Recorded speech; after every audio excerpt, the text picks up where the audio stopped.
Seorang residivis kembali ditangkap karena melakukan penipuan berkedok menjual tanah kafling. Pelaku adalah Iwayan Subadia warga Desa Sidakarya, Kecamatan Denpasar Selatan, Kota Denpasar. Dia diamankan tim Kurawa Satreskrim Polres Jembrana. Kapolres Jembrana, AKBP Endang Tripurwanto, Kamis tanggal 4 Januari tahun 2024 mengatakan, penangkapan pelaku bermula dari laporan korban bernama M. Juri mengaku telah ditipu oleh pelaku saat membeli tanah kafling di Kelurahan Lelateng, Jembrana. Dijelaskan korban mengatakan ia tertarik membeli tanah kafling tersebut setelah melihat brosur yang disebarkan oleh pelaku. Saat bertemu dengan pelaku, korban mengaku diberitahu bahwa seluruh tanah kafling telah dibayar lunas kepada pemilik sebelumnya. Pelaku juga meyakinkan korban bahwa biaya pengurusan peralihan hak atas tanah kafling, termasuk menimbun tanah serta membuat jalan aspal, akan ditanggung olehnya.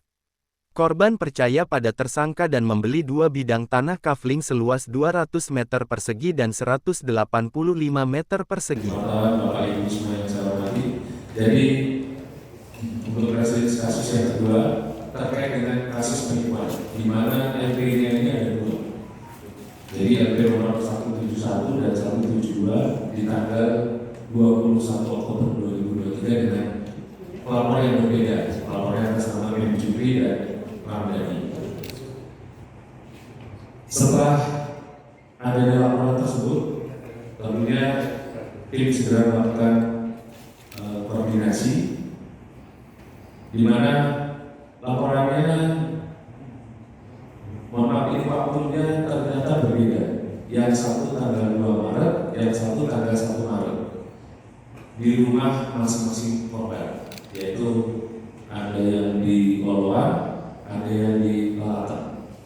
Jadi langsung saya sampaikan modus yang dilakukan oleh tersangka, yaitu tersangka menawarkan penjualan bidang tanah kafling kepada korban atau pelapor dengan menggunakan brosur yang bertuliskan dijual tanah kafling dalam kota negara dan menjanjikan akan menimbun tanah kafling tersebut, beserta membuat akses jalan pada bidang tanah kafling tersebut, serta meyakinkan bahwa tanah kafling tersebut telah dibayar sepenuhnya kepada pemilik tanah. Kemudian ada lagi pasal, yaitu pasal 65 ayat 1 KUHP, di mana dalam hal perdagangan beberapa perbuatan yang harus dipandang sebagai perbuatan yang berdiri sendiri, sehingga merupakan beberapa kejahatan yang diancam dengan pidana pokok sejenis. Jadi ini adalah perbuatan berulang. Investasikan uangnya dalam bentuk beli rumah, tanah dan sebagainya agar lebih berhati-hati.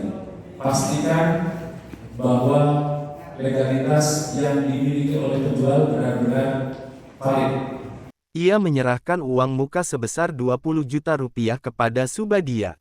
Tripurwanto mengungkapkan, kasus serupa juga dialami Ramdhani. Ia juga bertemu dengan pelaku dan membeli 1 bidang tanah kafling seluas 200 meter persegi dengan harga 250 juta rupiah. Ia menyerahkan uang tanda jadi sebesar 1 juta rupiah dan uang tambahan sebesar 99 juta rupiah kepada pelaku. Namun hingga saat ini, pelaku belum memenuhi janjinya untuk menimbun tanah dan membuat jalan aspal. Ia juga belum membayar lunas tanah kafling kepada pemilik sebelumnya. Dari hasil penyelidikan, pelaku ternyata pernah dihukum penjara pada tahun 2016 karena kasus penipuan jual beli tanah. Saat itu pelaku dijatuhi hukuman penjara selama 2 tahun. Pelaku diamankan di Polres Jembrana dan dijerat pasal 378 KUH pidana tentang penipuan dengan ancaman hukuman penjara maksimal 4 tahun. Kapolres mengimbau masyarakat Jembrana yang mungkin juga menjadi korban terhadap pelaku dapat melapor ke Satuan Reskrim Polres Jembrana. Ia juga mengingatkan masyarakat untuk lebih berhati-hati dalam membeli tanah. Jangan mudah tergiur dengan bujuk rayu dan tipu daya oknum yang menjual tanah di bawah harga dan mengiming-imingi kemudahan dalam membeli tanah. Witari melaporkan untuk Denpos Channel.